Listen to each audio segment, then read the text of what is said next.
All right, folks. Thanks for bearing with me here. I believe we're live. If I have issues here, let me know in the chat. But it looks like we're live and good to go here. Yeah, I greatly apologize. Some major technical difficulties. Our fast schedule. So, all right, cool. Thank you for letting me know in the chat. Yeah, I apologize, everybody. I greatly apologize very much. It's very blurry, probably because my internet is awful. I'm on the internet right now, but okay. So I have a horrible internet connection. I'm in the middle of a redwood forest. I'm using a Verizon gateway, and it's not great, but at least you'll be able to see Cam and Phil when they get on stage here, and I'll bring them right now. Today, we are going to try and keep it completely on topic. It's a simple subject. It's whether the attack on the USS Liberty in 1967 during the Six-Day War between Israel and Egypt was intentional or if it was a tragic case of identity. I'm going to do as minimal talking as possible. I'm just here to keep it cordial and sort of keep the conversation flowing in a cordial manner. So without further ado, I'll get out of everybody's way. Here is Cam Higby and Phil Tourney. How you guys doing today? Great. Doing well, thank you. Well, I was going to do the whole guess a number between 1 and 50 thing, but since we got started so late, I'll just I'll let Cam start. Why don't you just give a brief intro about Cam? What's your background? What do you do? That kind of thing. Sure. So I'm a journalist and political commentator. I do a lot of on-the-ground stuff at protests, and I document what's going on in the country. I'm an American citizen. I love my country. I'm loyal to America. Today, I'm going to defend my country against conspiracy theories that claim my country collaborated with a foreign government to sacrifice U.S. service members and cover that up after the fact. I come from a long line of people who have fought for this country. My 2 generations of my ancestors fought in the American Revolution. I have 2 separate grandfathers who fought in World War II, one with a Purple Heart, much like Phil. My mother is an Air Force vet, and my brother's currently deployed as a U.S. service member. So this is not without, giving Phil his respect as well. Phil is the recipient of a Bronze Star, distinguished with V for Valor and a Purple Heart, among others. The USS Liberty, when the USS Liberty was under attack, he was in charge of damage control, and he attempted to put out fires and aided his injured and dying crewmates. Phil and I don't disagree about what happened with the USS Liberty. We disagree with why it happened. It is indisputably a great tragedy that so many service members lost their lives on that day. We just simply disagree on how it occurred.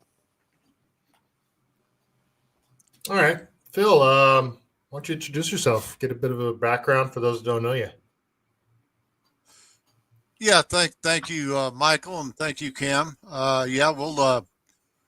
We'll get this done. But yeah, I'm a combat wounded veteran. I served 2 tours in Vietnam and 3 tours aboard the Liberty, including its last. The 4-time president of the USS Liberty Veterans Association and activist for the USS Liberty Veterans Association. And I've been doing this for many, many years. Fortunately, I'm healthy enough I can travel, and I've done a lot of shows. Candace Owens is one. I know Ken may not like what she says, but I think she's a wonderful human being, and I trust her word. Along with others. And my dad and uncle fought in World War II. My dad was on the ground in France, Germany. He fought in the Battle of the Bulge, and he's in a wall in Normandy for that invasion. My uncle was captured. I have a son that served in the United States military in the Army. Bryce honorably discharged, and he fought in the Afghanistan War. My other son is a combat wounded or combat vet, United States Navy SEAL. He was in SEAL Team 6 for about 14, 15 years, and he's on his retirement enlistment now. But I'm looking forward to this, I hope, friendly and honest debate about what really happened that day. And hopefully I can change Cam's mind a little bit. I don't think it changed mine, Cam, but I'll give you a shot at it, buddy. So I'm ready to go.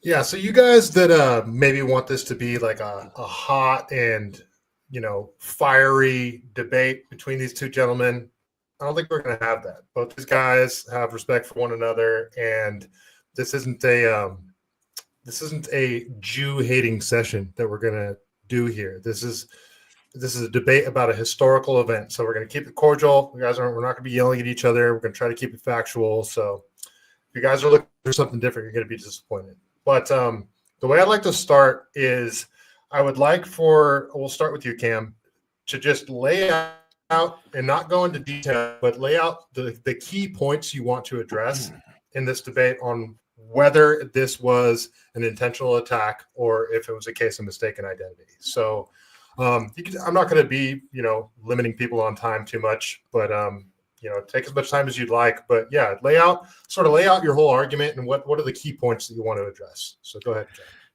Yeah, so I think primarily, my side is the official narrative. So in terms of refuting anything, in terms of like things that I would view as conspiracy, stuff like that, are things that I'm going to have to hear from Phil before, I can actually refute them. So I'll wait for Phil to actually make his arguments before I start refuting things. I don't want to put words into his mouth. I'll start by I've got some bullet points of what happened as I see it. There's about 10 of them.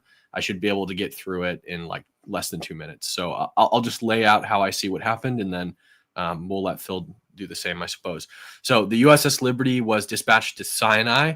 The 6-day war broke out while it was en route. The UN ambassador for the U.S. said that there were no assets, aerial or naval, within 100 nautical miles of the of the battle zone for the 6-day war.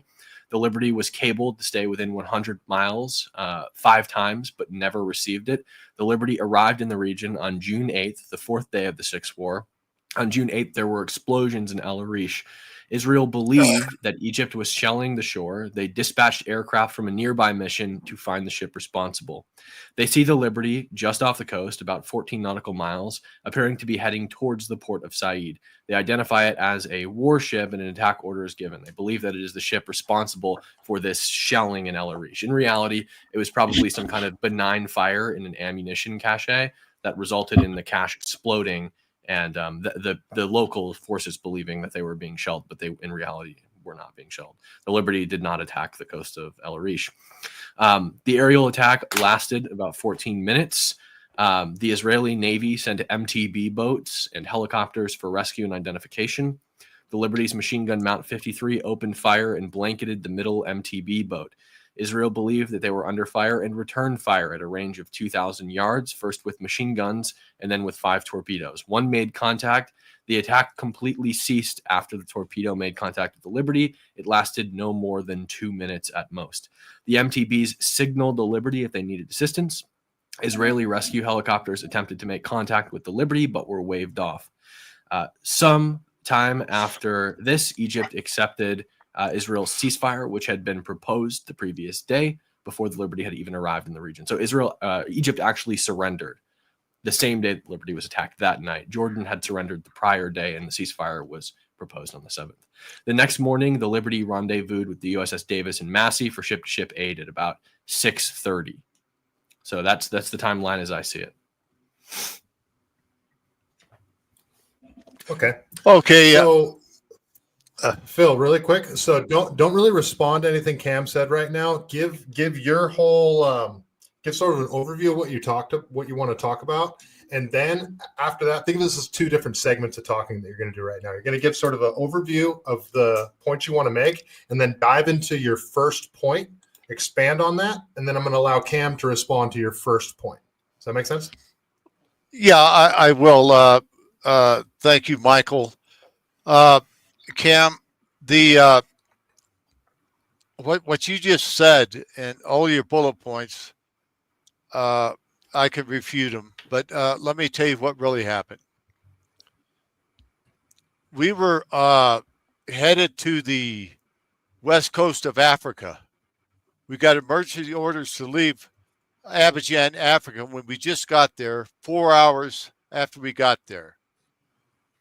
They said, get underway. We got underway as fast as we could, and we went to parts unknown. We didn't know the 6-Day War was going on. We ended up in Rota, Spain, picked up 3 linguists, 3 marine linguists. 2 of them were blown to bits, and one's CIA, NSA analyst. He was also blown to bits during the attack. We headed to the Mediterranean, and we got off the coast of the Sinai at on the 7th, or actually the evening of the 6th, and got there on the 7th. And the Israeli aircraft flew over us with their reconnaissance aircraft with the Star of David on them. And they reconned our ship over and over again that day on the 7th. The same thing happened on June the 8th. Recon aircraft with the Star of David on the airplanes.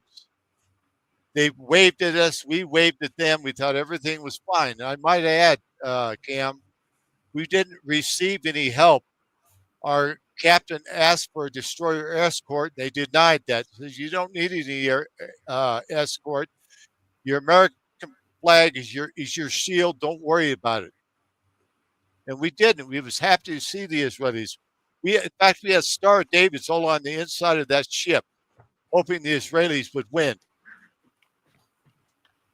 The next morning, after the aircraft overflew us, we went into to general quarters, a chemical drill. After that, the sound power phones weren't working. I went to my to the starboard gun mount, which was destroyed, by the way. There was no way anybody could shoot at that or have it shot, or any post made or anybody shoot. That was impossible. On the first pass by unmarked jet aircraft, they were blackened aircraft. We didn't know who they were there. We thought it was the Arabs. No, it wasn't. We didn't know that till the torpedo boats got there. But on the first 30 seconds of that attack, every tuning antenna and every machine gun on that ship was taken out. Every watertight door was taken out on the first pass. We got a message out by Terry Haldebardier through a hardwire, a coaxial cable to one of the antennas that was not taken off. That was taken off because it wasn't tuning. That's why every other antenna was hit with heat-seeking missiles. They knew exactly who they were attacking. Every watertight door, every antenna, everything was hit on that ship. They dropped napalm on us. We got a distress call out to the 6th Fleet. Under attack, Rockstar, under attack by unknown jet aircraft. Immediately, Captain Tully off the USS Saratoga sent aircraft to come to our aid. They were immediately recalled by Lyndon B. Johnson. McNamara.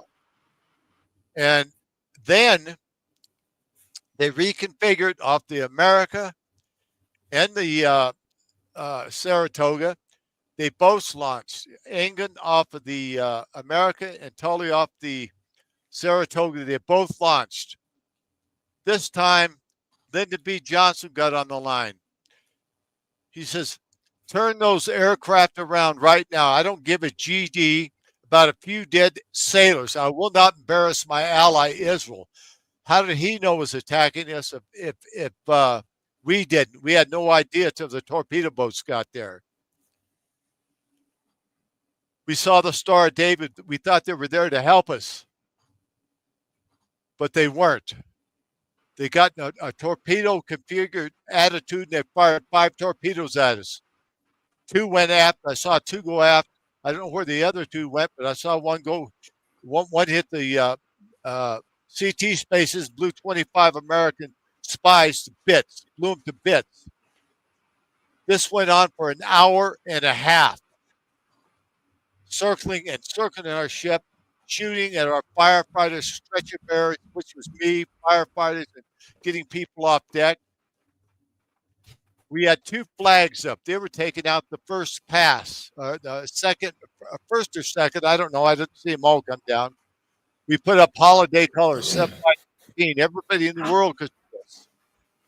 The Israeli aircraft even said the attacking jets, but it's American ship. But it's American ship. You have our orders. Hit it.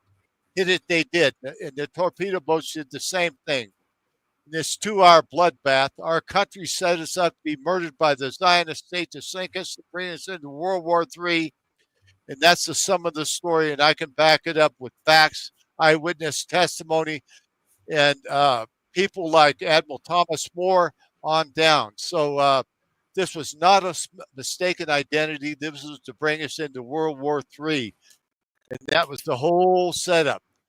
So I guess I pretty much put it that way, but there was 34 men slaughtered, 174 wounded by the Zionist state, with a false board of inquiry that said it was mistaken identity when it wasn't. We were ordered by Admiral Isaac Kidd to keep our frickin' mouth shut. We ended up in prison or we ended up dead. So that's the orders we got from our own government to shut up. Don't tell anybody about what happened. I didn't speak about it for 18 years. I'll stop there. All right, Cam, you got some key points you want to respond to there? Mm-hmm. Yeah. So I want to start with the destroyer escort. So during your Jocko interview with Larry Bowen, he said that the reason the Liberty travels alone is because even simply having another vessel near the Liberty interferes with the transmissions that the Liberty receives and puts out, which is why likely why a destroyer escort wasn't granted for an intelligence gathering ship that is so susceptible to interference. Oh, okay, wait, Phil.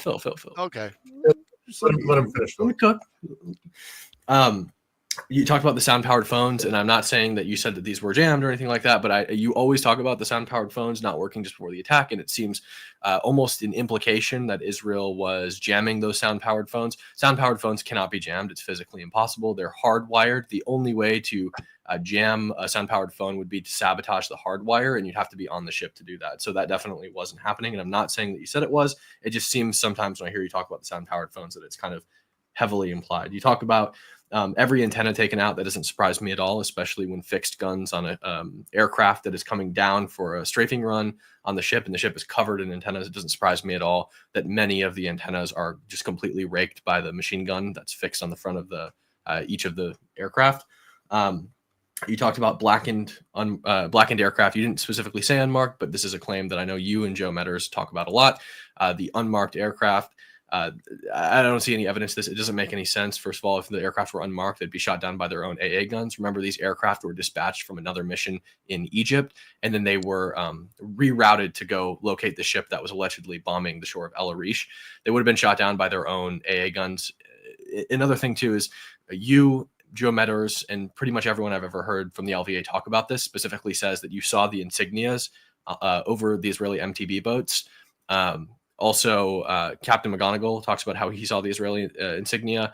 Doesn't make any sense because why would you attack with unmarked aircraft and then bring in marked MTBs? All you'd have to do is take the flag off the top of them. Doesn't make any sense that you'd coordinate this huge unmarked aircraft attack and then come in with marked boats. On top of that, Theodore Afstern, who was one of your crewmates, specifically said that he saw a Jewish officer on the deck crying because he saw the Star of David on the wing of one of the planes. He felt as though he was being attacked by his own people, and so he started crying.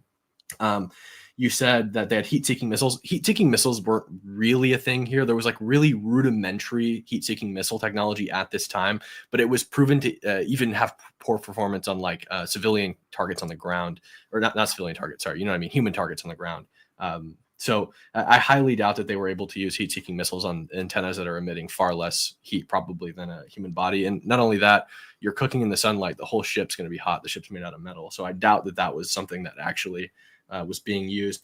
You talk about napalm, and I think that's an interesting point because, again, these aircraft, if they intended to come sink the Liberty, which is what you and Joe Metters and everybody else at the LVA claims, they wanted to sink the Liberty, why would they be attacking you with napalm? Napalm doesn't burn metal, right? You're going to catch the deck of the ship on fire, but it's not going to sink the ship. If I was trying to sink a ship, I'd probably come with 1,000-pound iron bombs and sink it in one go, right? But they didn't do that because these aircraft were obviously on a previous mission, probably attacking Egyptians during the 6-Day War, because that's what was happening. They weren't really concerned with what you guys were doing. They were concerned with the war they were actively fighting. So it doesn't make any sense that they were using small munitions and napalm.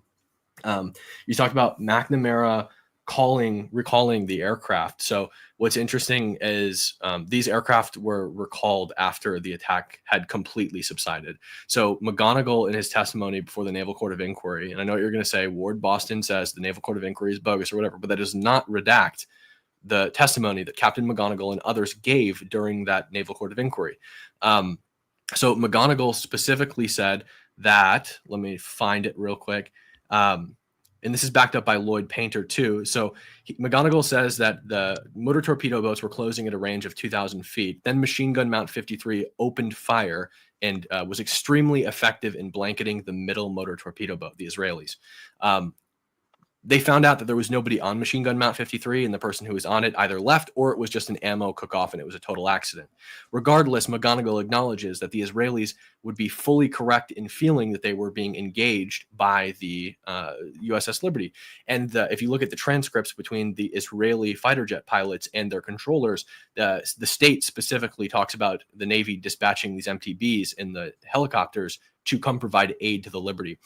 McGonigal talks about how the MTBs do not open fire at all until 53 blankets that middle boat. Then they open fire with their guns and then fire the torpedoes. So from a range of 2,000 feet, that would take, McGonigal estimates that they were traveling at 27 to 30 knots. To close 2,000 feet to 500 feet, McGonigal says that these boats afterwards milled around the ship, and you're talking about circling the ship at about 500 to 800 meters. So let's be generous to your side and say it's 500.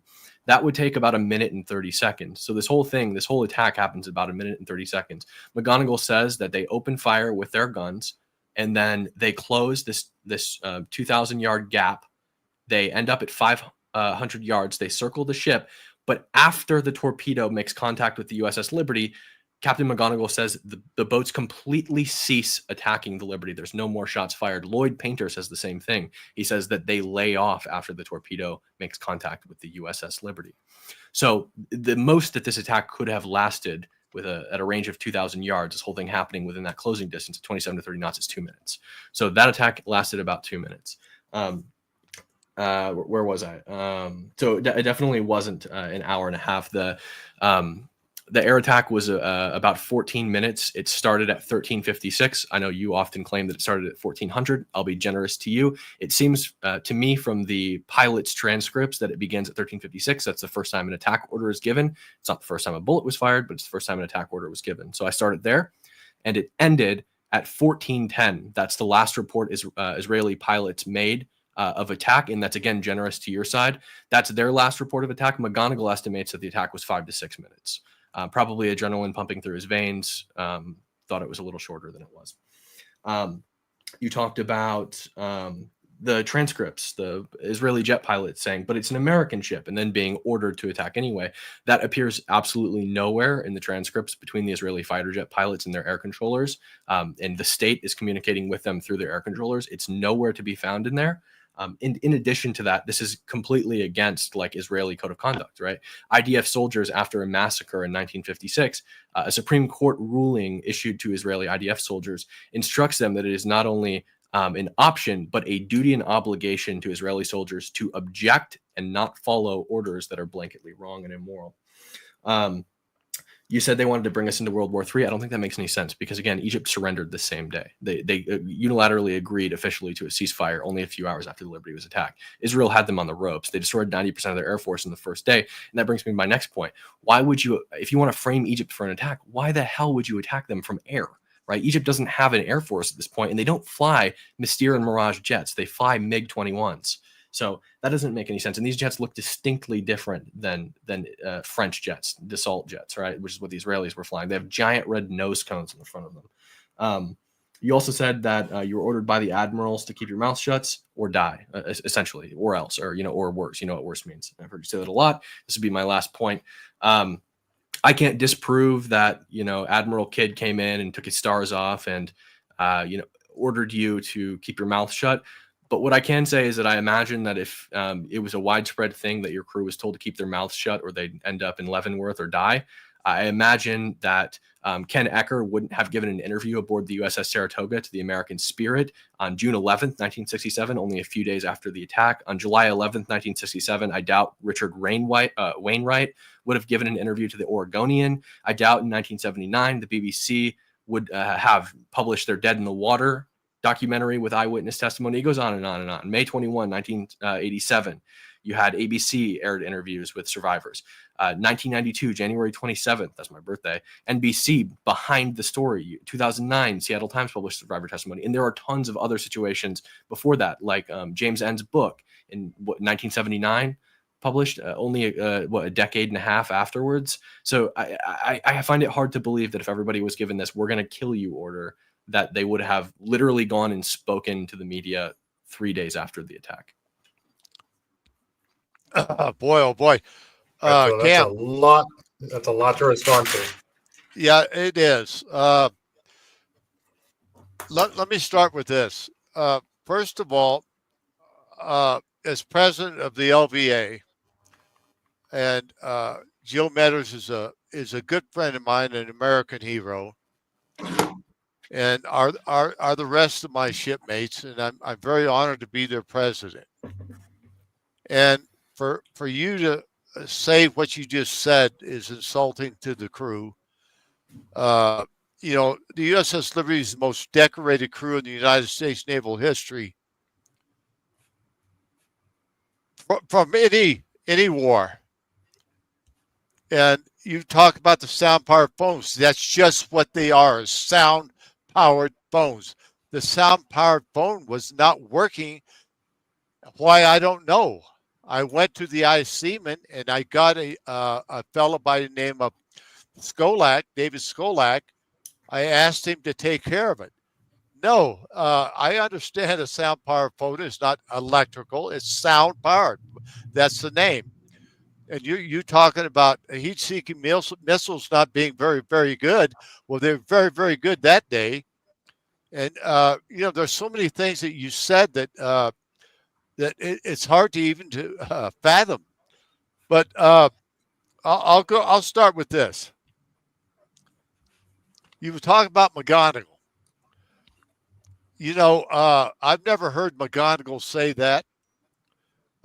We never strafed anybody. We didn't fire a shot. We weren't able to. If anything cooked off, it sure as hell didn't hit an Israeli torpedo boat. They knew we were American and in the area. And you talked about not having a surveillance with us. We were never in a war zone. We never needed surveillance to have somebody help us. We've never been in a war zone. We were in a war zone then. That's why the captain asked for a destroyer escort. And talking about a destroyer disrupting the most sophisticated technological spy ship in the world is ridiculous. We could bounce signals off the moon within 3 seconds. So that's ridiculous what you said there. And they on their war table, Cam, they had us on their table as American and friendly. And we have this on tape. And we also have the pilots on tape. If you listen to those, I don't think so. They said on their war table, they changed the watch and took us off their table like we were no longer there. We were a ghost ship. Why would they do that? And as far as French jets or MiG jets or whatever, these were French Israeli jets, blackened. They were blackened. The other aircraft were marked. They surveilled us for 2 days. I don't know how many times I have to go into this, but I can't remember all you said. I'll tell you what, Michael, refresh my memory a little bit here so I can keep on going here.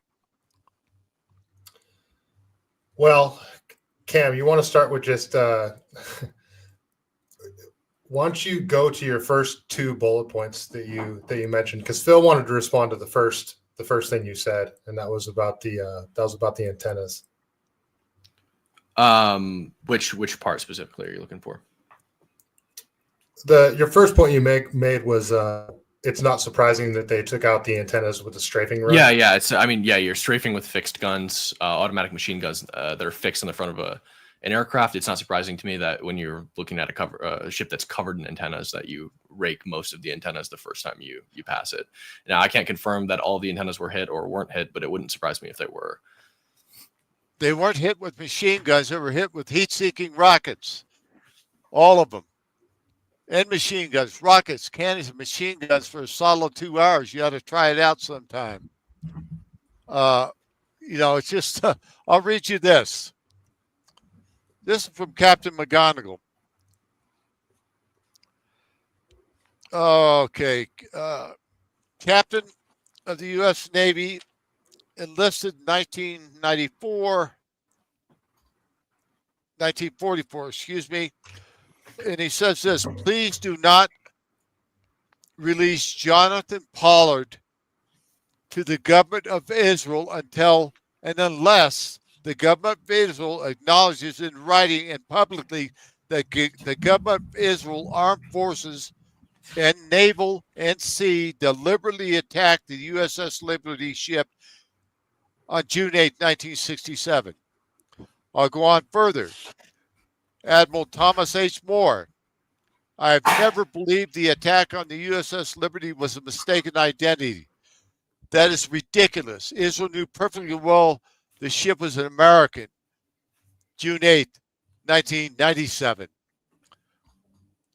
We go on to Captain Ward Boston, his declaration. Rear Admiral Merlin Starring say it was not a mistake. Richard Helms, director of the CIA, no mistake. Clark Clifford, former Secretary of Defense, no mistake. Dean Rusk, no mistake. He was the Secretary of Defense, Secretary of State, by the way. Marshall Carter, former National Security Administrator, no mistake. George Ball, former Undersecretary of State, no mistake. On purpose. Lucas Battle, one-time president of advisor, no mistake. FBI officials counter that friendly spying can be as damaging as spying for enemies. The note, as in 1967, when Israeli jets deliberately attacked the electronics gathering ship USS Liberty, Washington Times. I could go on and on and on. George Ball, James Akins, Victor Ostrovsky, Dwight Porter, Louis Tordella. These are all very. Listen, I've rubbed elbows with so many admirals and generals you can't believe. And not one of them that I've ever talked to. And I gave a presentation to Army Navy Club with Admiral Thomas Moore. He was a former chairman of Joint Chiefs of Staff, a very decorated hero. And we gave him a Liberty Award, but he said in front of everybody, he's been saying until the day he died, the attack on the USS Liberty was deliberate, premeditated to bring us into World War III. Now, you ask why would we want to do that? Cam, we were set up by LBJ and Levy Askell. I know you don't believe that, but it's the truth. To bring us into the war, sink our ship fast. Israel attacked us for 2 solid hours, slaughtering my shipmates. You ought to have seen them on deck, blown to bits, in their bones, in their blood, in their meat. You ought to have seen that, blood running down the deck. They're trying to shoot you as you get your shipmates off the deck. Try that one out. That's what they did to us. They did it for a solid 2 hours and left us out there for 17 hours. The government didn't even help us. Our own government didn't help us for 17 hours. That's what happened, man. We were set up. There was a submarine, a Russian submarine under us that was going to nuke Israel if the planes kept on coming. And they were from SAC aircraft. They even left SAC before our ship was even attacked, hours before that. And that's confirmed. That is confirmed. If you haven't watched Sacrificing Liberty, you should. Sacrificing Liberty is done by Rick Wiles, True News.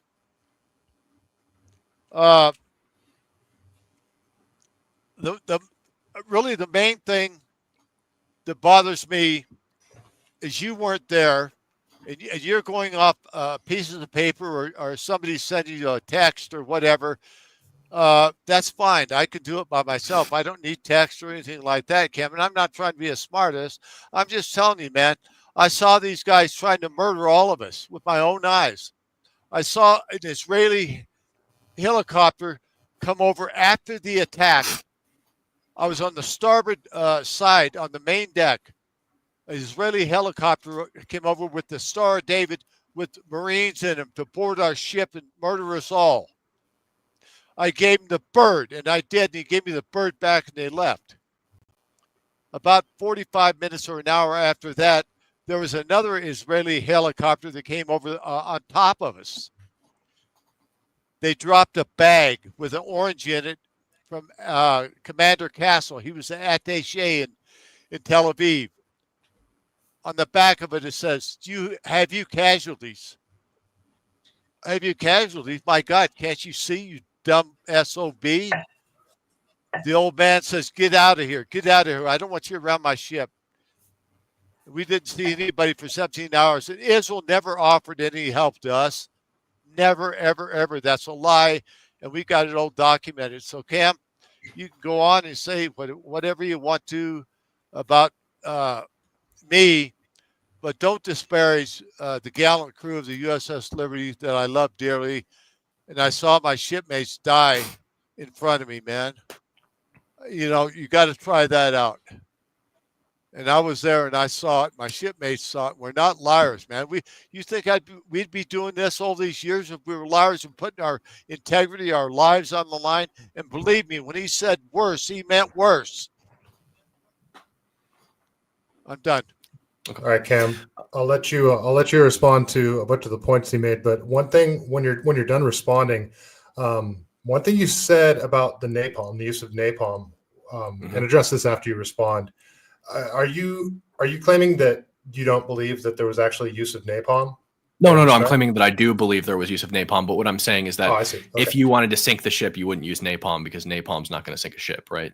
Napalm sounds like they probably had the aircraft loaded with stuff to use on people on the ground, but were dispatched from that mission to the Liberty and weren't outfitted with the equipment to actually sink the Liberty. Otherwise, they would have stuck 3 iron bombs through the deck of the ship and it would have been sent straight to the bottom, but it wasn't. So as far as what Phil said, I want to start this segment of me talking by saying this: I am in no way denying that this was a horrendous tragedy. Again, I love my country. I love my service members. And I hate it when service members die. What I also hate, though, and what I do not love, is the twisting of the death of service members to extract a certain narrative. It's a tragedy all around. And I'll grant this, too. Phil is a hero. Phil actively rushed around the USS Liberty, putting out fires and trying to save people's lives. He even assisted the doctor, Kiefer, on the ship in an operation on another soldier. Phil is undoubtedly a hero. And he deserves all of the commendations he's received. I just don't agree with his telling of the story.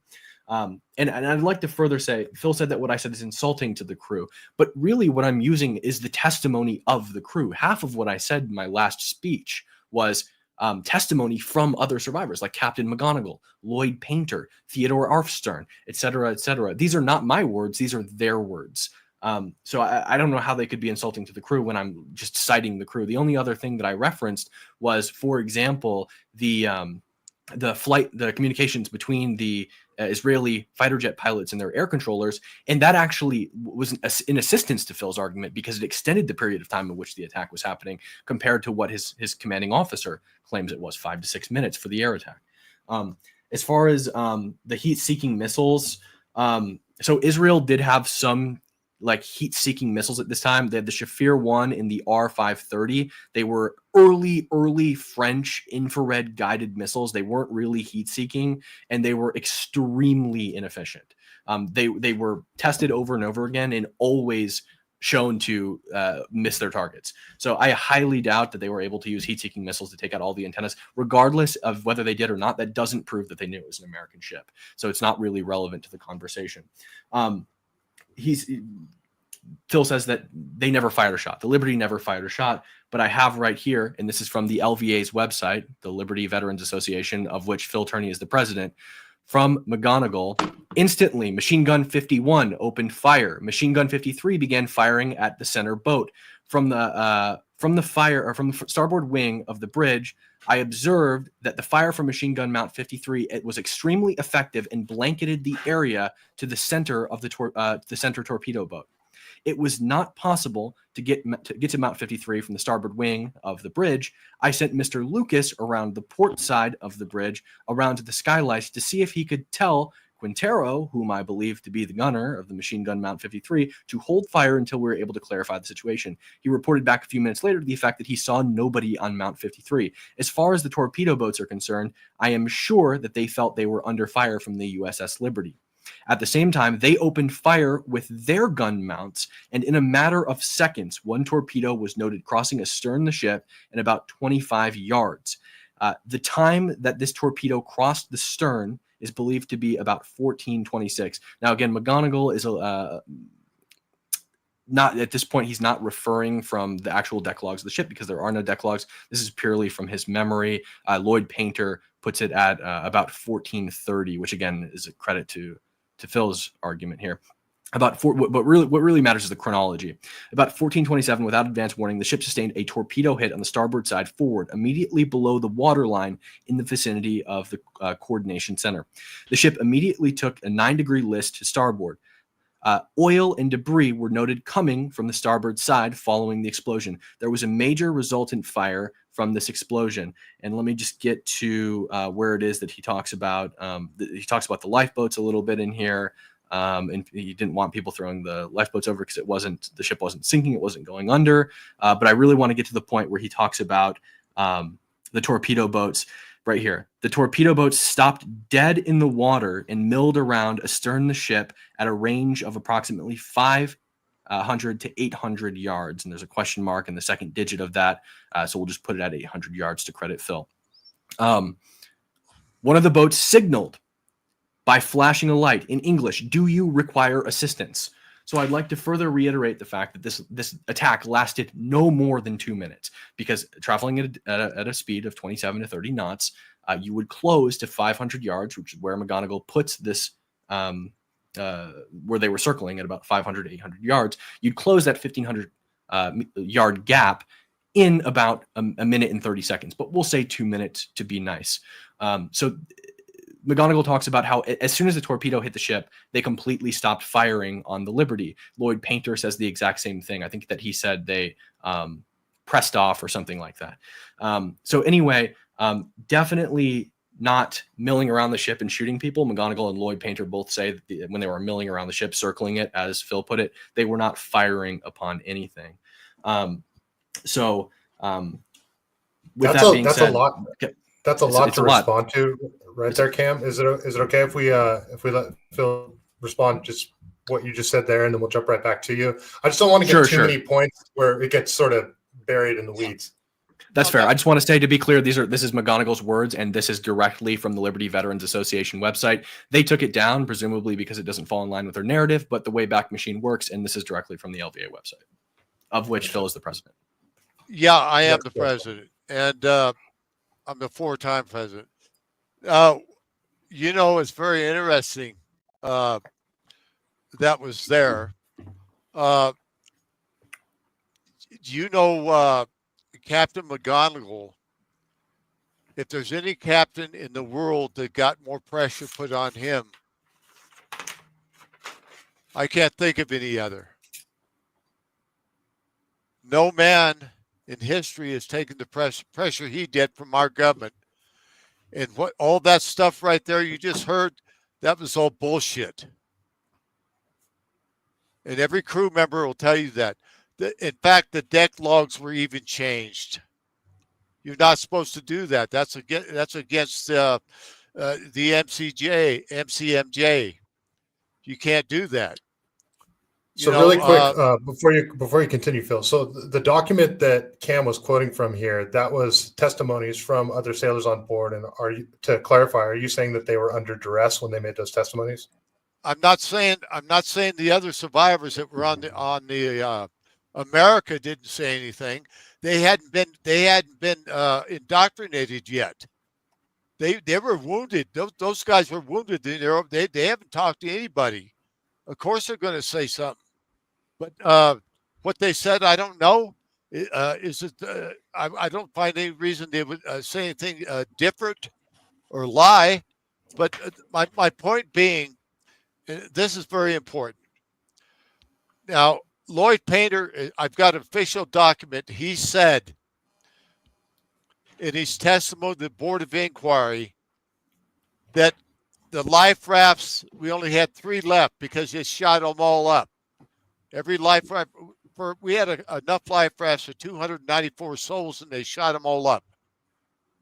We only had 3 left. Lloyd Painter, in his sworn statement to the Board of Inquiry, was never included that he saw them shoot the life rafts, as I did in my sworn statement to the Board of Inquiry. That was never included. And how many others weren't included? Probably all of them. But the captain, at the end of his life, now this is an interesting story. My division officer, Lieutenant Commander, he was a commander now, he's passed on, but George Golden, him and the old man were really good friends, and the captain was dying and of cancer. And I saw him just before he died. I wasn't there when he died, but George talked to him. He told everybody, and he told the crew. It's on tape. McGonigal said to George, he said that I lied. I sold you guys out, and I'm sorry. He got a brand new ship. He got the Medal of Honor. And which he deserved the Medal of Honor. He deserves the Medal of Honor. But, and I'm not trying to run down the captain. He was a hero. I saw him on the bridge, already wounded and giving orders. But what the testimony of fact is not the fact. The Board of Inquiry is a POS. It's not worth the paper it's written on. And they were ordered by Admiral John S. McCain, LBJ, and everybody else in line in that little cabal they had to betray America and get us into World War III and have Israel, the hitman, get us. That's what it was all about. Like with Admiral Moore, he's been over the ocean many times. He says that was the easiest ship in the world to identify, but everybody knows it. The facts speak for themselves. Cam, nothing personal against you, buddy. I believe me. It's just that you think I would lie to you now. I swear to God, I wouldn't. I promise you that. So, just go ahead and ask me anything you want to, but it's been proven that the USS Liberty was set up, and you need to watch Sacrifice and Liberty. We got documents that can prove it. So, whatever you said, whatever else you want to say, that's fine. But believe me, this was a pre-planned, premeditated attack on a flagged American ship in international waters. They knew exactly who they were killing. It was American sailors and Marines on the high seas. And you saying they could have sunk the ship, napalm wouldn't have sunk the ship. That's the craziest thing I ever heard. They dropped it right on the bridge. Napalm can burn you to pieces. It was burning all over the place. Are you kidding me? They fired 5 torpedoes. One of them hit the starboard side by a 40 by 40 foot hole. You said, well, why didn't you use bombs or leaded bombs, 500-pound bombs? No, they sent the Israeli aircraft there to soften us up first. That attack went on for about 25 to 30 minutes. The torpedo boats come along, and they weren't alongside, just milligagging around. They were about 1,000 yards off and got a little closer. We saw the Star of David. They got a torpedo launch attitude. I said this once before. They fired 5 torpedoes at us. One hit the starboard side, 125 American sailors and Marines to bits. They circled the ship, firing and firing and firing at our stretcher bearers and firefighters and everybody else that moved to murder us all. This went on for an hour and a half, the torpedo attack. The air attack was 25 minutes. It was a 2-hour attack, and that's a fact. They shot all our life rafts up. You dropped them over the water. They shot them out of the water. That's a fact. We can prove it. They took one aboard their boat. One inflated as a trophy of the kill. And that's in Haifa. Supposed to be. Maybe they moved it since this podcast or Candace's podcast. But you can go on for a month of Sundays and quote anything, whatever you want to do, Cam. But I ain't falling for it. The crew's not falling for it. And we're all decorated heroes. You think we'd lie? What you're doing, you're calling us a liar. You're calling us a liar. And that is not good. That is not good. You say you love your country. I'll tell you what. Go up and sign up and join the military tomorrow. If you love it that much, join. Prove it you love it that much. Go to boot camp. Join the Army, Navy, Marine Corps. Go to boot camp. Go through it and fight for your country. If you love your country so much. If you want to stand up for your country. I'm standing up for my country, the United States of America. All right, Phil, that's a lot for Cam to respond to there. So that's fine. Cam, I see you taking some notes there. I hope that I'll be given enough time to respond to what Phil said at this point. He's had time to make more points than I have. I'd just like to say, Phil, I'm not necessarily saying that you're a liar. You yourself have said in multiple interviews that you didn't even remember the day that the Liberty was attacked because you repressed the memories for so long. So I think it's perfectly possible that you had resentment towards Israel because they attacked and killed your crewmates, and that's perfectly reasonable, and then built an idea of what you thought happened afterwards, and you truly believe that. I'm not necessarily calling you a liar. Why don't I, like this argument of why, if I love my country, why don't I join the military? This is non sequitur. First of all, we're not at war. Second of all, I can love my country perfectly well without joining the U.S. military. You said that McGonigal was under a lot of pressure, that his testimony was quote unquote bullshit, which I think is extremely disrespectful to your commanding officer and recipient of the Medal of Honor. I hate this sort of, well, this guy says that McGonigal said on his deathbed that, he threw us under the bus. It's like, okay, well, Phil, now I have contact with you. I'm loosely affiliated with you, right? We're having a conversation. I could easily establish communication with you. What if I called everybody after you died, right? I made a public statement after you died and said, well, Phil just came to me with so much guilt. He couldn't live with the fact that he had been lying for so many years that he told me it wasn't a deliberate attack and then he was lying the whole time. What if I did that, right? It's not an actual argument. It's completely circumstantial evidence with nothing that proves it. Next. And I want to respond to some of the other stuff you said. You said that there were only 3 life rafts left and that they were all shot up. Lloyd Painter talks about this in his sworn affidavit, which, by the way, was in 2012, not 1967. There's no evidence that he said this in the Naval Court of Inquiry at all. Again, this is like a revisionist history from 2012 that has nothing to do with what happened in 1967. So what Lloyd Painter actually said related to his Naval Court of Inquiry in 1967 is he actually mentioned the life raft, right? He talked about how they were strafed by the jets and that they were burning and on fire and they were knocking them over the side, which is like, why would they leave that in but omit that they were shot out of the water? It doesn't make any sense. The life rafts were shot by the fixed guns on the Mirage assault fighter jets. And they were thrown over the water. Now, McGonigal specifically talks about this in his Naval Court of Inquiry. He talks about how there were a few sailors that misinterpreted his prepare for torpedo fire order as an abandoned ship order and started throwing prepared abandoned ship order, started throwing life rafts over. He quickly had somebody get down to them and tell them that we're not abandoning the ship isn't sinking. And then no more life rafts were put in the water after that, according to McGonigal. Now, what's interesting is long after the attack ended. So the attack fully ended, according to McGonigal and all of the transcripts that are objective primary sources. The attack was completely over at 14:35 local time. Okay.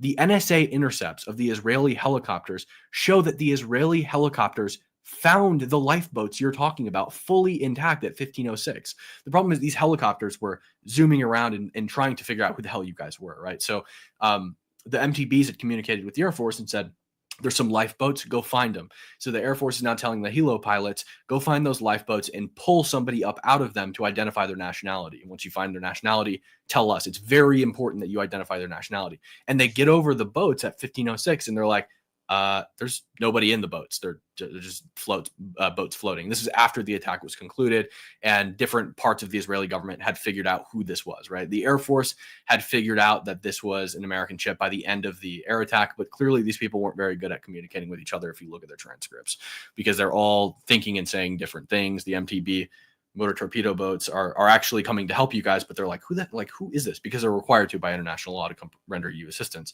Like, who is this? And then according to McGonigal, the Liberty accidentally opens fire on the MTBs, and that's when they opened fire on you guys. They were coming in to render assistance, closing in you guys at 2,000 yards, and they did not open fire on you guys until after the Liberty opened fire on them and blanketed with extremely effective fire, according to McGonigal, the center motor torpedo boat. And then they launched the torpedoes. And then after the torpedoes were launched, it was completely over. That attack was no longer than 2 minutes. And the first air attack was 14 minutes. McGonigal estimates that it was 5 to 6 minutes. And to say that McGonigal was just lying for his own greed and to get a new ship and to maintain his rank and get promotions, I think is extremely disrespectful to McGonigal.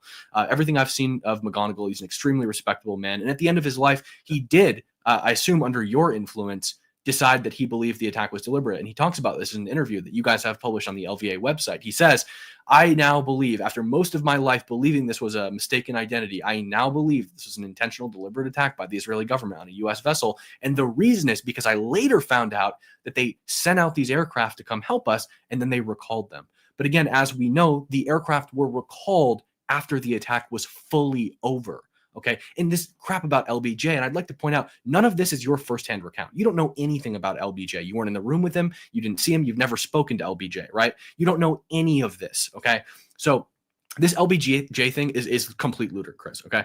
LBJ had no idea what was going on. Okay. McNamara said in an interview that LBJ was sleeping when they found out that the Liberty was attacked. He was in bed sleeping and he had to tell a Marine to go wake him up. And the Marine was like, I don't think so. And then McNamara was like, wake his ass up. And he did.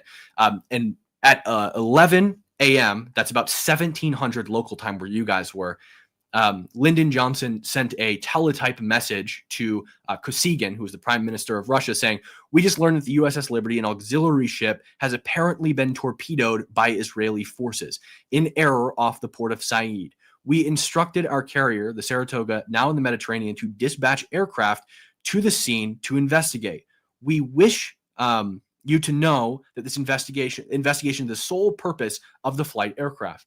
At this point, the jets had already been recalled. Lyndon Johnson has no idea what he's talking about. They were recalled a half hour prior. He's not in the loop. Okay. This is all the admiral, the Sixth Fleet commander, that is communicating orders to the Sixth Fleet to recall and launch aircraft. And again, those aircraft were recalled after the attack was over, because what are a bunch of A4s going to do for you guys, right?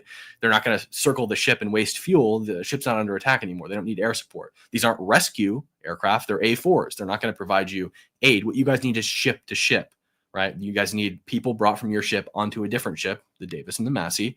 And so they brought the aircraft back and dispatched the Davis and the Massey to you guys to provide ship to ship aid. And that's exactly what happened. You talked about they sent Israeli aircraft to soften you up. Doesn't even make sense, right? When you could outfit the aircraft with bombs, if you're planning an intentional attack, if you could outfit the aircraft with 500-pound bombs that are going to sink the ship in one pass, Why wouldn't you do it? It doesn't make any sense to waste more assets and time trying to sink the ship than you need to. And again, this dissonance of they had unmarked aircraft and then they came in with marked boats, again, doesn't make any sense. It's complete, like an incoherent thought.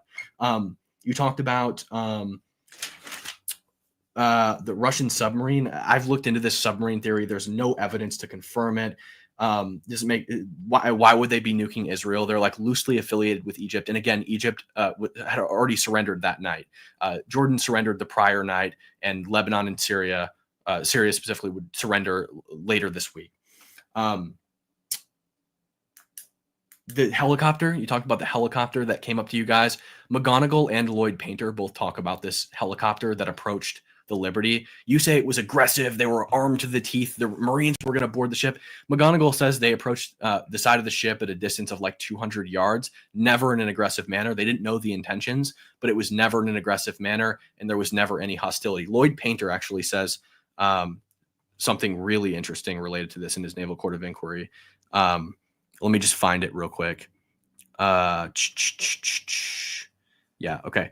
So, yeah, Lieutenant Lloyd Painter said in the Naval Court of Inquiry the helicopters, quote, came out and asked us if we wanted aid. Well, they didn't ask us. They just came alongside and acted like they wanted to help, but we waved them off. And then, like you said, the next helicopter that came literally had a U.S. military attaché on it. This time, the Israelis were communicating with Washington, and that's why ultimately the aircraft were recalled, because Washington knew that Israel had attacked the ship and the attack was over.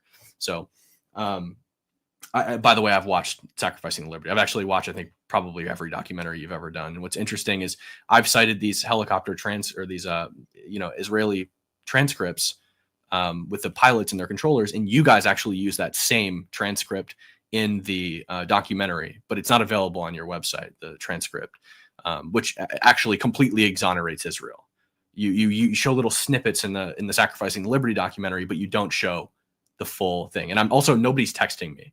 I have a notepad here that I'm writing down your talking points on, and I have a laptop in front of me that has the information I've gathered on it. So with that, go ahead, Phil.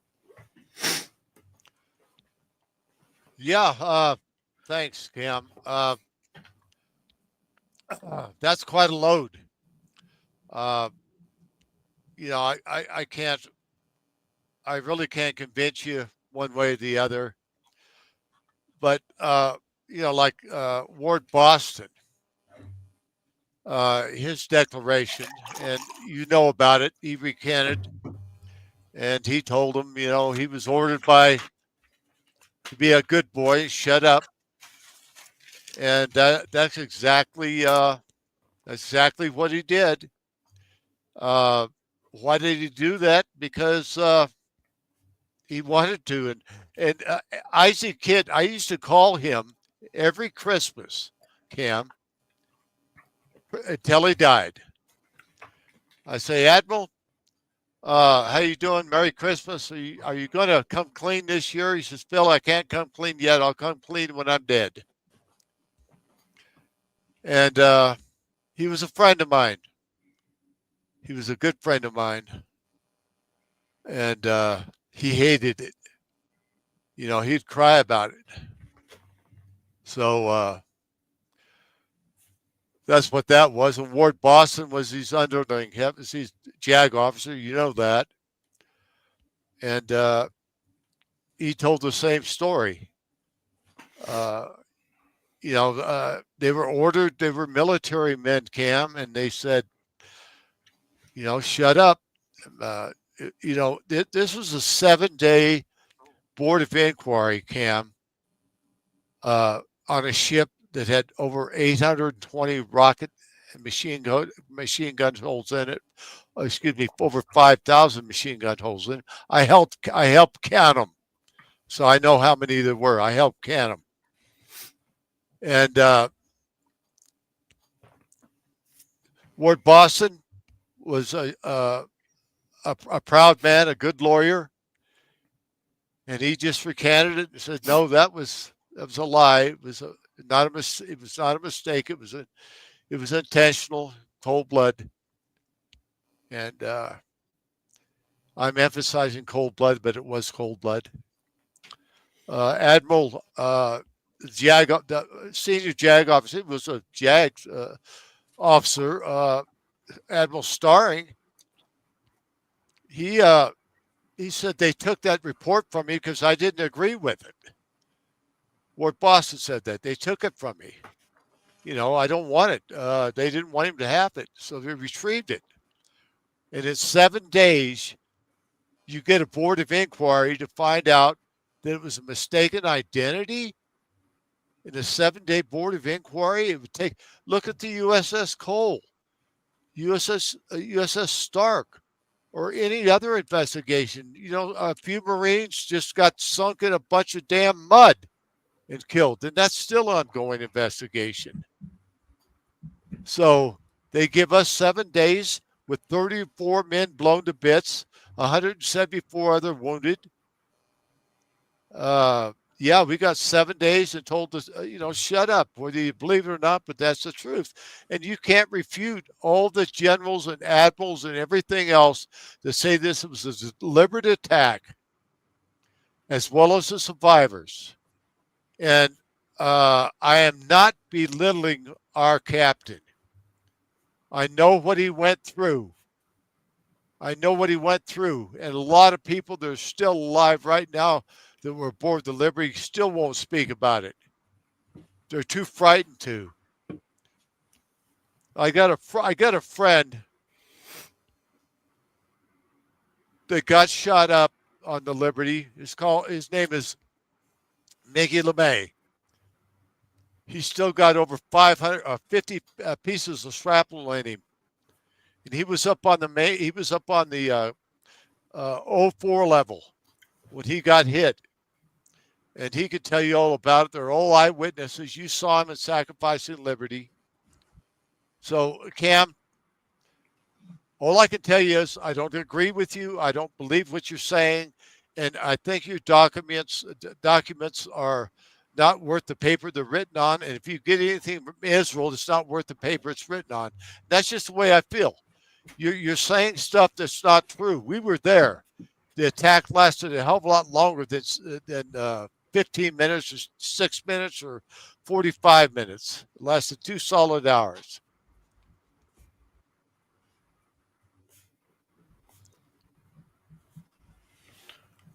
Me? Are you guys all there? Good, Cam. Okay, cool. So I guess I'll go in reverse actually, because you said something interesting at the end there, that my documents are not worth the paper it's written on. And I just want to, again, make very clear that this that I showed earlier is not my document. This is yours. It's from your website. You're the president of the Liberty Veterans Association. You guys very conveniently removed the Naval Court of Inquiry from your website. And on top of that, we keep talking about Sacrificing Liberty. And you just said something even more interesting about how my Israeli documents are not worth the paper they're written on. I'm talking about the flight transcripts between the fighter jet pilots and the aircraft controllers. Again, this is the USS Liberty, the Sacrificing the Liberty documentary right here. The same communications that I am referencing, but you guys cherry pick them right here. Right here, Royal and the other fighter jet pilots that are communicating in the thing. This is the Sacrificing the Liberty documentary. Now, if you're wondering why it's on Twitter, it's probably because you guys actually took it down from YouTube just before this debate. I watched it last week and it was up on YouTube, but it's conveniently privated. I found the link and this video is private. We go back right here, Sacrificing Liberty. Here it is right here on YouTube. It pops up, in the search, but when you go here, it's a private video. You can't watch it. Very convenient. I think that you guys probably didn't actually want me to watch the Sacrificing the Liberty documentary. Talk about Ward Boston recanting his testimony. As far as Ward Boston goes, Ward Boston's name and signature are on the U.S. Naval Court of Inquiry. Whether he recanted it later or not, I think is probably irrelevant, right? Because either way, he's a liar. He's either lying that it was fake or he's lying that it was true. One way or the other, he's a liar. There are the signatures of other people on that. And even if they were coerced, because what Ward Boston says is that he was coerced into saying that it was a mistaken identity, right? That's what he says. That doesn't change McGonigal's testimony, because that Naval Court of Inquiry is rife with the testimony of Captain McGonigal, Lloyd Painter, and many other people who were on the ship who said exactly the things I'm saying. I'm not using my words. I'm using their words. This is how they see it. The way I see it is how they see it. Okay.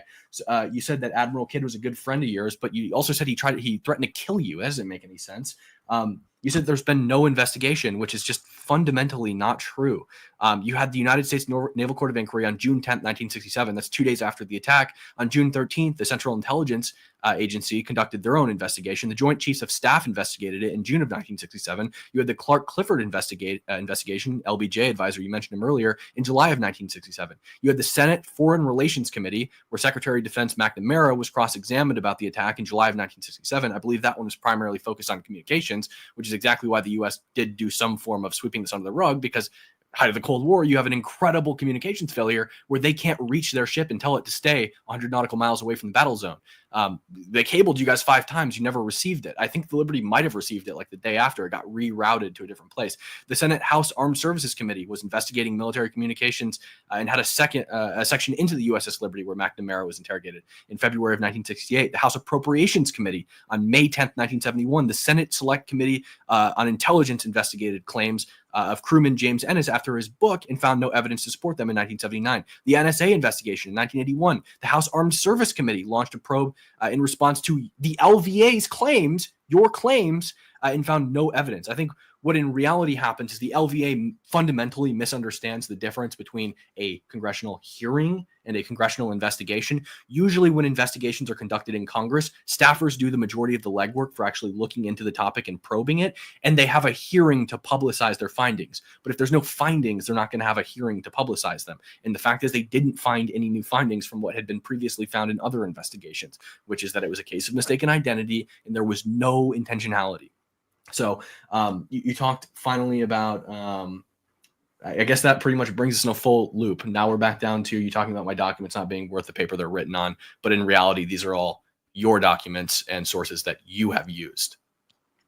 Well, but you cherry picked them in this in Sacrificing the Liberty documentary. You specifically at the very last section of the transcript between the Israeli pilots and their flight controllers is where they say it's an American apparently, and that's after they've dispatched MTBs to come provide you guys rescue, and they're no longer attacking. You guys played that in the Sacrificing the Liberty to say they're attacking us, they're Americans. They know we're Americans, but that was the very last thing said in it, and they were no longer attacking. Go ahead. Well, first of all, Sacrifice of Liberty is not my film. It belongs to True News, Rick Wiles. And that was taken down by us for this reason. Rick Wiles is going to sell that film and have it go worldwide, is our hope. And I did not know that was even up there, but we took it down for that reason because we didn't want to mess with Rick. That's a copyrighted film, and so that's why we took it down. I just talked to him a few days about that. And he said, don't worry about it. I'm not mad at you guys. And that's one thing. It's still up on Rumble. He put it up himself on Rumble, correct? Is it okay? Is it still up there? Yeah. I didn't know that. No, you might be right there, Cam. I didn't know that. Of course, I can't do anything about that. But Cam, almost. Let me put it this way. I don't want to hash over so many different things, but let me put it this way. Do you really think within how many minutes do you say the attack lasted, Cam? The aerial attack was 14 minutes, and the torpedo attack was more. The attack from the motor torpedo boats in totality was no more than 2 minutes. There was a hiatus between the two, but yeah. So in this 16-minute attack, a little longer because there was the hiatus in the middle. Okay. Let's give it. I'll tell you what. 38 minutes. Let's just give it an hour. Let's just give it an hour. You could do that much damage to a ship? No way. That ship was the worstly. I mean, it was blown to bits when that ship got hit. It come up out of the water, almost broke in half. but by the grace of God, we stayed alive. That's the only reason I'm here right now is because of the grace of God, and all of us that speak up for the truth. So you can say all you want about the facts or this, that, and you say, well, they're my facts. What McGonigal said is, and I still believe, and I always will believe, he was coerced to say that, because I was on the bridge with the captain, and he says, those dirty son of a bitches. Those dirty son of a bitches. That's what he said. So that's about as close up and personal as you can get. So there seems to be some discrepancy between you guys, the testimony of I can't really hear you, Michael. McGonigal I think you're. and Ward. I apologize. My internet's acting up. I'll just let you guys keep going. Phil, I want to say, as far as they can't do that much damage in 38 minutes, I completely disagree with you. You had 14 minutes with multiple passes of aerial attack, with fixed machine guns and cannons. And then they come down, with the motor torpedo boats, and they pepper it with probably a 50 caliber machine gun on the MTBs and a torpedo. That accounts for all the damage, right? You had multiple aerial passes, and then you had the torpedo and the machine gun fire from the MTBs. And by the way, I fully believe that Israel was negligent in this situation. I just don't believe it was deliberate. I fully believe that they were probably a little trigger happy, thought they were shooting up some Egyptians. They're at the height of the 6-day war, and they made a mistake and didn't take all the precautions they should have. And also, this was a mistake for the U.S. government, a mistake, right? A mistake, communications errors. Yeah. Okay. But not a grand conspiracy of collusion with another country to sacrifice sailors. And I just want to say the last thing about you believe that McGonigal was coerced because he said those dirty Israeli sons of bitches on the bridge. I'm sure he was pissed, right? I would have been pissed. I'm sure that you were pissed, and you're fully justified in being pissed about it, right? Fully justified. But that doesn't mean that's not what happened. And McGonigal said many times throughout his life, up until the end of his life, that he believed the attack was a case of mistaken identity. So on the bridge there, he definitely didn't believe that it was an intentional attack, but he was probably pissed at the Israelis for being so neglectful in their attack. And he said that at his Arlington speech, that the Israelis were incredibly neglectful, and this was a case of a miscarriage of duty or dereliction of duty, et cetera, which is probably true. Okay. Cam, it just said 38 minutes. Figure this out. How many jet aircraft would it take to do that kind of damage? How many jet aircraft? 2 in 38 minutes. 2? Yep. They can't carry that much ammo. 821 rocket holes, over 5,000 armor-piercing bullets. So what do you think? You think the aircraft? You think the aircraft went home and rearmed? Wait a minute! I didn't interrupt you. Okay, go ahead. Wait a minute. And a 40 by 40 foot hole in the star beside the ship. You think how long will it take to figure it out? How many jet aircraft would it take to do that? How many torpedo boats? How many torpedoes? Yeah, so I just want to be clear. Are you making the argument that the jets went home and rearmed, or in the middle of the attack, or what? I don't know what you're saying, because that is equally as improbable, right? That makes zero sense that they, in the middle of this attack that according to you never stopped and never ceased, they went all the way back to Tel Aviv and rearmed and then came back. It doesn't make any sense. No, so they didn't go to Tel Aviv. Either they do carry that much they either do carry that much ammo, or you're not telling the truth about how many holes there was. One of them has to be true. Hey, listen.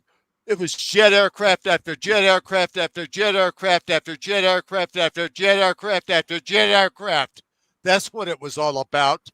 So don't tell me. So you're saying there's more than 2? But you yourself said there was. You said there was only 2. Multiple in every interview you've ever done. You said that there was a Mirage and a Mystere in every interview you've ever done. There were Mirage and Mystere jets. Mirage and Mystere jets. You say 2 Mirage jets. Oh no, bullshit. Mirage and Mystere.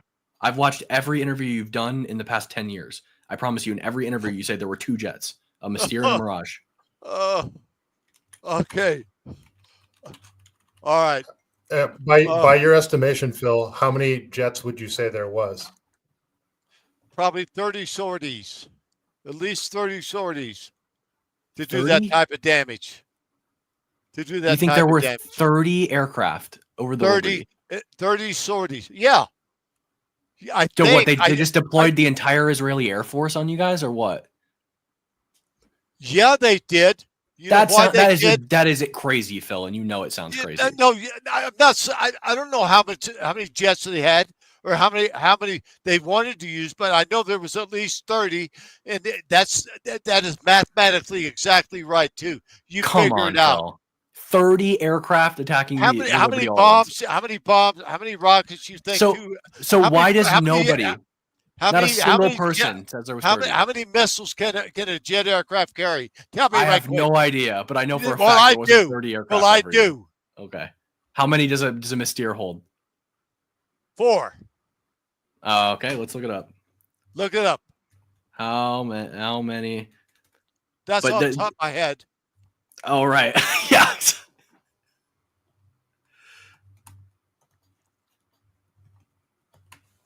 Because I never counted it before. I don't know.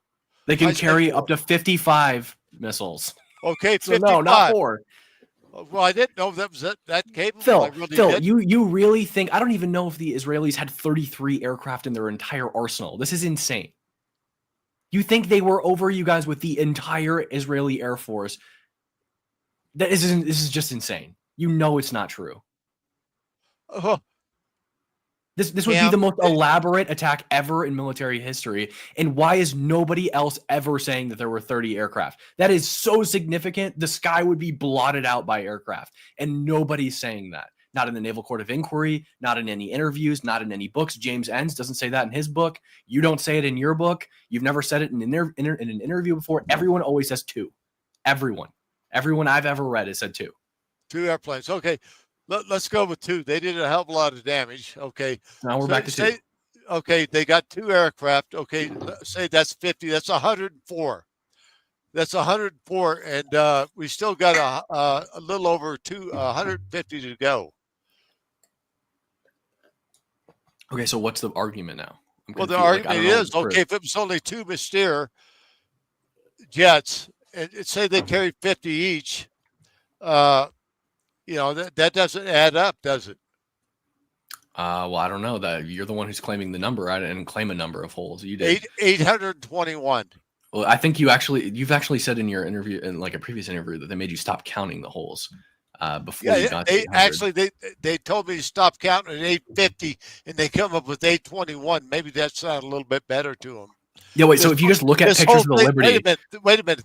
This whole thing's been covered up and covered up and covered up. You're covering it up for them too, Cam. I hate to say it, but you're a cover-up artist. I'm not. You're doing revisionist history. I would fully agree with you. There's probably 800 like small bullet holes, right? But if you just look at a picture of the Liberty, there's not 800 shell holes in it.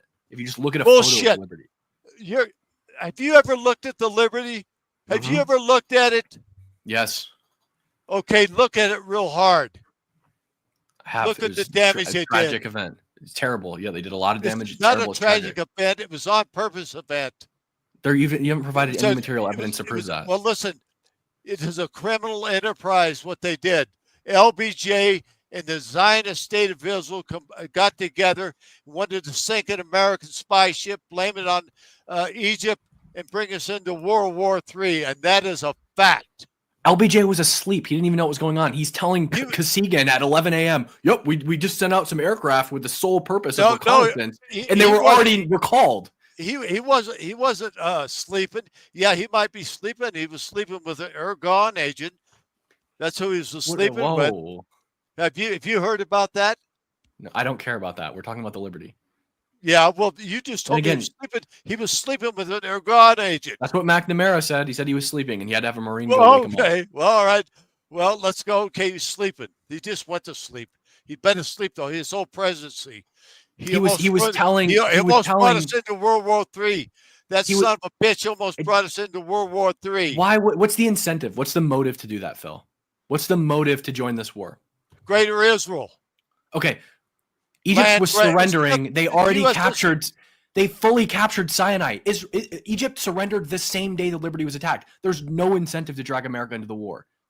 Egypt was already losing. The war was effectively dead in the water. It was over the first day. They destroyed 90% of the Egyptian Air Force in the tarmac, which again makes no sense that they would be attacking the Liberty by air when Egypt didn't have any air force. Why? If I'm going to frame somebody for something, I'm going to think of a pretty good story, I'm going to frame them pretty well, right? But if I say, well, these guys don't have any airplanes, but we really want to make it look like they did it, let's go attack the ship by airplane. That doesn't make any sense. Well, we're going to fly Mystere jets. They fly MiG-21s. Doesn't seem like very, doesn't make any sense, right? Oh, and by the way, they're already on the brink of surrendering. Again, they surrendered a few hours after the Liberty was attacked. Doesn't make any sense. It's not a coherent story.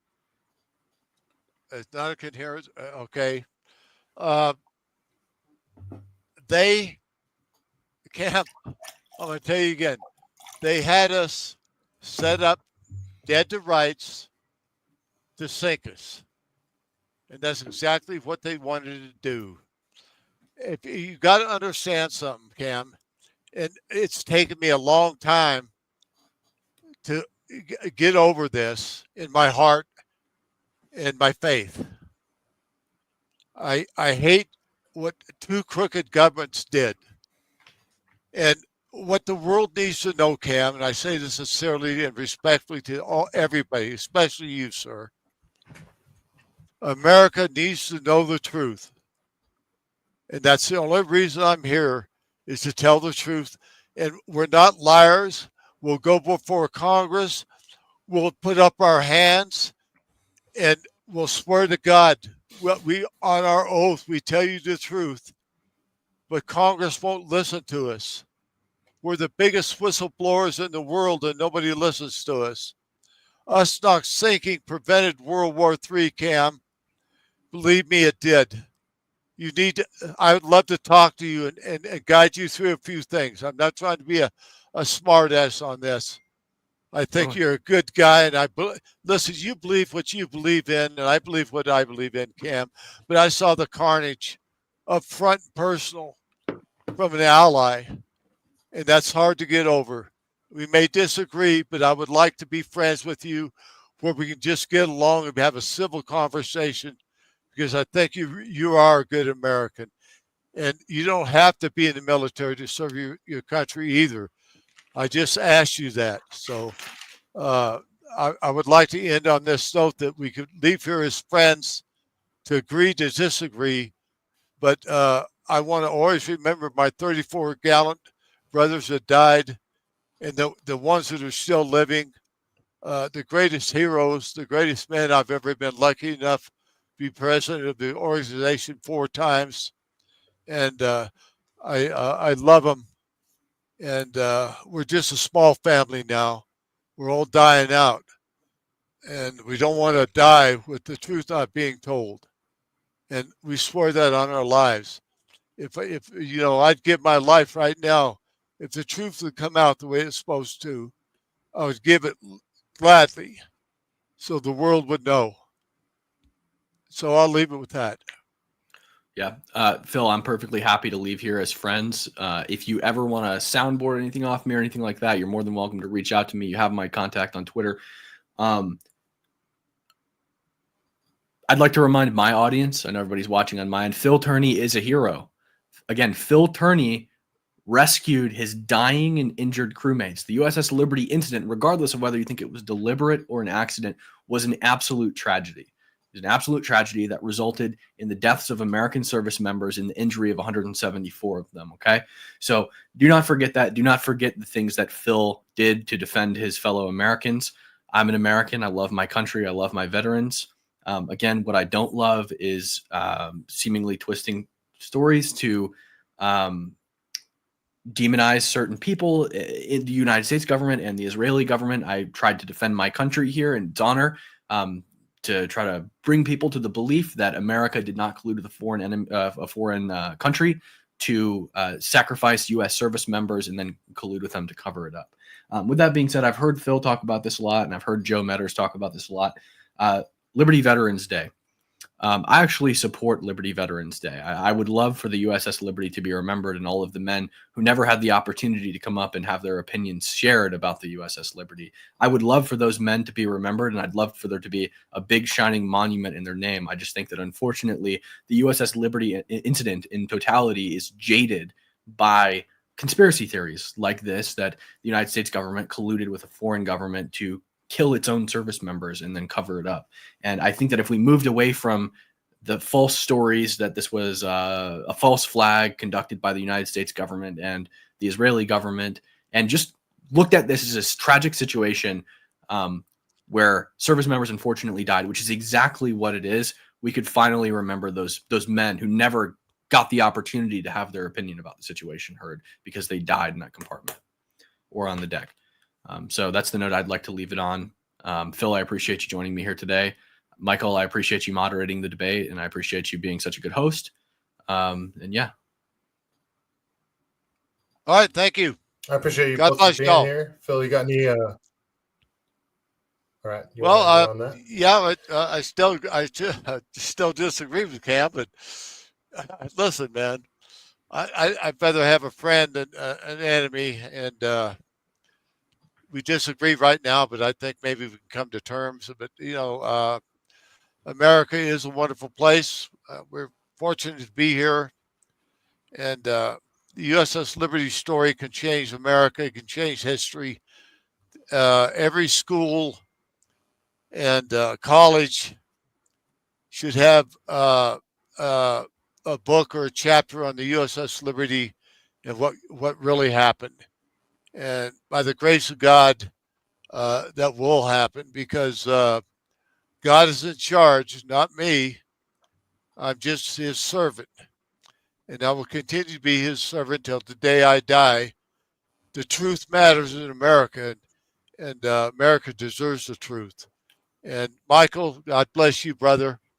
Thank you for being so cool to us. And thank you again, Cam. And I guess I'm going to go get some dinner. Have a good dinner, Phil. All right, guys. Thank Thank you you. both for being here. I really appreciate both of you guys taking the time to do this, and hopefully you guys will remain friends and talk about this a little more in the future. Have a good one, everybody. All right, gentlemen. All right. Thank you. Thanks, everybody. Have a good evening.